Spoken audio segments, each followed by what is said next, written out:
Hello, hi, నమస్తే. Welcome back to my channel. ఈరోజు నేను చూపించబోతున్న రెసిపీ వచ్చేసి రొయ్యల వేపుడండి. ఎంతో ఈజీగా, టేస్టీగా రొయ్యల వేపుడిని ఎలా తయారు చేసుకోవాలో ఈరోజు మన వీడియోలో చూపిస్తానండి. ఒక్కసారి ఈ విధంగా చేసుకొని చూడండి. ముక్క మెత్తగా, కమ్మగా అన్నంలోకైనా బిర్యానీలోకైనా చాలా టేస్టీగా ఉంటుందండి. మీరు నా ఛానల్ ఫస్ట్ టైం చూస్తున్నట్లయితే సబ్స్క్రైబ్ చేసుకోండి. తయారీ విధానాన్ని ఇప్పుడు చూద్దాం. ముందుగా స్టవ్ ఆన్ చేసుకొని ఒక ప్యాన్ పెట్టుకొని శుభ్రం చేసి పెట్టుకున్న రొయ్యల్ని అందులోకి యాడ్ చేసుకోవాలి. పసుపు వేసి క్లీన్ చేసుకున్నానండి, అందుకనే ఎల్లో కలర్లో ఉన్నాయి. ఇప్పుడు 1/2 టేబుల్ స్పూన్ సాల్ట్ యాడ్ చేసుకోవాలి. 1/2 టేబుల్ స్పూన్ పసుపుని యాడ్ చేసుకోవాలి. పసుపు, ఉప్పు రొయ్యలకి పట్టేలాగా ఒకసారి మెల్లగా కలుపుకోవాలండి. మరి ఎక్కువ కలపకూడదు, ఎందుకంటే రొయ్యలు విరిగిపోతాయి. కదుపుకున్న తరువాత వాటిని అలా వదిలేయాలండి.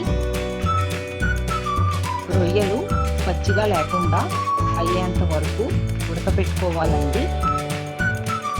లో ఫ్లేమ్లో పెట్టుకుని ఉడికించుకోవాలి. కదపకుండా అలా వదిలేయాలండి, ఉడకనివ్వాలి.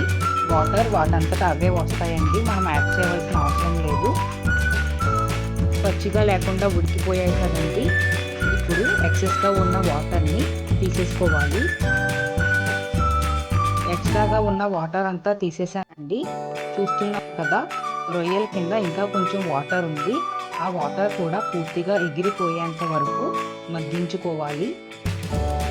వాటర్ పూర్తిగా ఎగిరిపోయిన తర్వాత ఆయిల్ యాడ్ చేసుకోవాలండి. 6 to 7 table spoons oil add చేసుకోవాలి. ఆయిల్ యాడ్ చేసుకున్న తర్వాత రొయ్యల్ని బాగా ఫ్రై చేసుకోవాలండి. లో ఫ్లేమ్లో పెట్టుకొని రొయ్యలు గోల్డెన్ బ్రౌన్ కలర్ వచ్చేంత వరకు ఫ్రై చేసుకోవాలి. కింద అంటుకుంటుంది కదండి, అందుకని కొంచెం పసుపుని యాడ్ చేసుకుంటున్నాను.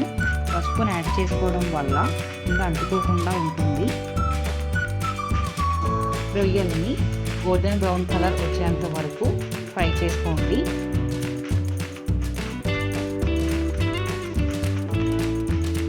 ఇప్పుడు 1 టేబుల్ స్పూన్ వెల్లుల్లి పేస్ట్, 1 టేబుల్ స్పూన్ అల్లం paste, 1 tablespoon garam masala paste add చేసుకోవాలి. నేను గరం మసాలా పేస్ట్ని యాడ్ చేసుకున్నాను. మీరు దాని ప్లేస్లో గరం మసాలా పౌడర్ని కూడా యాడ్ చేసుకోవచ్చండి. మసాలాలన్నీ కూడా రొయ్యలకి పట్టేలాగా బాగా కలుపుకోవాలి. కలుపుకున్న తరువాత 3 నుంచి 4 నిమిషాల పాటు ఫ్రై చేసుకోవాలండి. మసాలా వాసన పోయేంత వరకు ఫ్రై చేసుకోవాలి. లో టు మీడియం ఫ్లేమ్ అడ్జస్ట్ చేసుకుంటూ కుక్ చేసుకోవాలండి.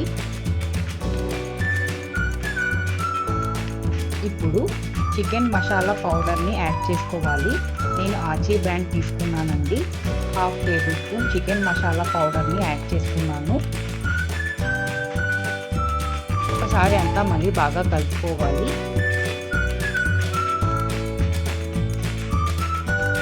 అంతా బాగా కలుపుకున్న తరువాత ఒక 2 నిమిషాల పాటు ఉడికించుకోండి.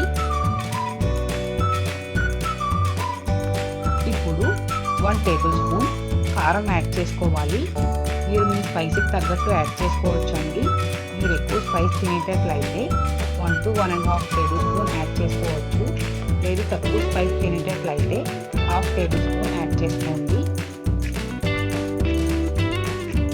కారం రొయ్యలకి పట్టేలాగా బాగా కలుపుకోవాలి. కలుపుకున్న తర్వాత ఒక 2 నిమిషాల పాటు ఉడికించుకోవాలి.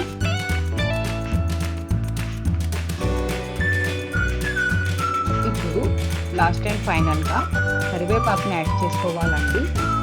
మీరు కావాలి అనుకుంటే కరివేపాకుతో పాటు కొత్తిమీరని కూడా యాడ్ చేసుకోవచ్చు.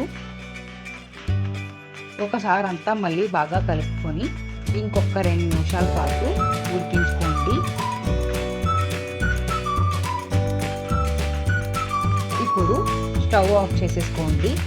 అంతే అండి, ఎంతో ఈజీగా టేస్టీగా రొయ్యల వేపుడు రెడీ అయిపోయింది. ఒక్కసారి ట్రై చేసి చూడండి, ఖచ్చితంగా లైక్ చేస్తారు. Thank you for watching my video. Please subscribe to my channel. మీరు నా ఛానల్ని సబ్స్క్రైబ్ చేసుకుంటే నేను పెట్టే ప్రతి వీడియో మీరు మిస్ అవ్వకుండా చూడొచ్చండి. Please support to me.